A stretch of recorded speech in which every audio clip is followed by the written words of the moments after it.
Let's stay in London, if we may. Yet another new Premier League manager visits the oldest serving Premier League manager in Arsene Wenger.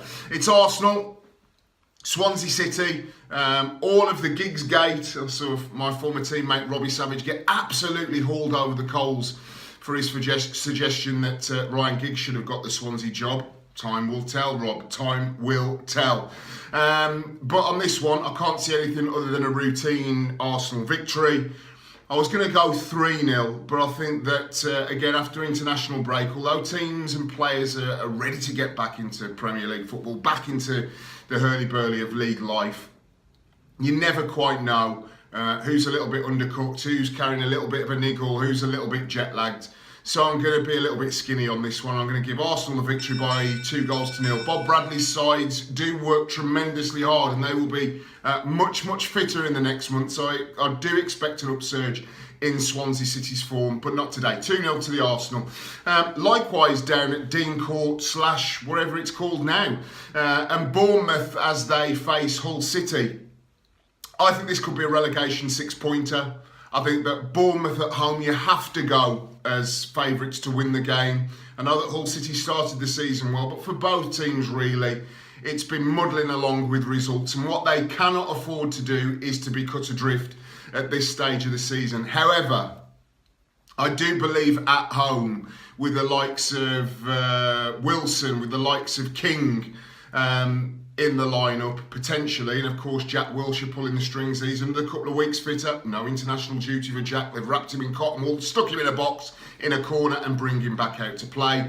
Is that I think that Bournemouth will win the game. I think that their tempo is usually very good, particularly in the first 15 minutes of play at their home base. And I'm going to go for a solid Bournemouth victory, 2-0 with...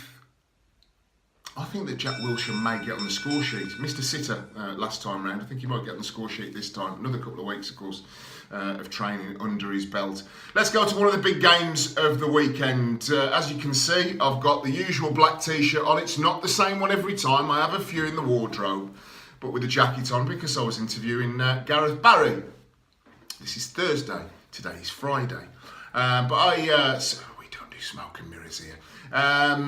Spoke to Gareth Barry, 600 Premier League games, of course, fantastic pro, won the Premier League title with the hosts, Manchester City, today. And I think that they have a bit of form, Everton, recently. I think they've started the season very well, very good manager. Romelu Lukaku scoring goals, Idrissa Gana Gueye that came from Aston Villa is doing very well. And I was there at Goodison. They'll have been disappointed to only come away with a 0.22 against Crystal Palace. But I think if they play like Celtic, if they play like Spurs, they can get something. And by that I mean goals. I don't think they're going to get the victory at the Etihad because I think that Pep Guardiola will be calling out one or two of his players and saying 3 goals against Celtic, not good. 2 goals against Spurs, not good. I want a reaction from you. It starts with pressing at the top. Let's play less balls back to Claudio Bravo and see if we can put this lot to bed. I think that they will win the game. I think it'll be a very entertaining game at the Etihad. And I'm going to go Manchester City, 3 points. 3 points. 3 buts. 3 goals to Everton's 2. I think that Everton will score a couple of occasions against them, but it will be too little, too late. Let's go to the Potteries. Stoke against Sunderland. This one's got 0-0 all over it. Stoke City do desperately need the points. Mark Hughes is under a bit of pressure for the first time in his tenure at the Britannia Stadium, and David Moyes will do everything to get bodies behind the ball. He's invited people to come in and watch the players train to say, look, there you go, they're training absolutely fine, so don't blame me. The press have been in, the fans have been in.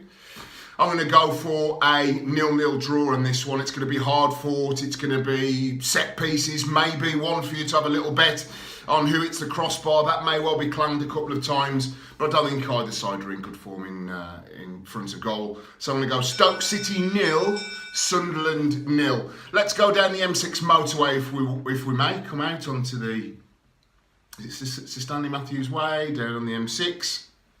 Come off at the M5, just past the RAC building, and you come to the Black Country. And the highest ground in English football is at the Hawthorns. You wouldn't have had that one, would you? But if you've driven up from Cheltenham or the southwest, you always come all the way uphill, up the motorway, up the M5 to the Hawthorns, which is indeed on a hill. I'm a fountain of foreknowledge. But West Bromwich Albion under Tony Pulis took a bit of clog early on, celebrated his 1000th game, does what he says on the tin, cliche time, which is keep you in the division, make you very, very difficult to beat, always a threat at corners and set pieces. And I think he's been charged with the task of changing the style a little bit. They have very good players. Rondon is particularly impressive to lead the line. Serdar Berahino seems to be brought to heel a little bit. So against Tottenham Hotspur, themselves in absolutely cracking form, as they, of course, won against Manchester City. I'm going to go for Spurs to lose points. I'm going to go 1-1. I'm going to go Rondon to open the scoring, and that man, Heung-min Son, to score the equaliser. I don't think Spurs will win. I don't think Albion will lose, so that means a draw. 1-1. My first bold-ish prediction of the day, if you discount Everton scoring 2 at Manchester City. Welcome to BoyleSports. Join today, place a tenner bet, and you'll get 20 quid in free bets. Come on!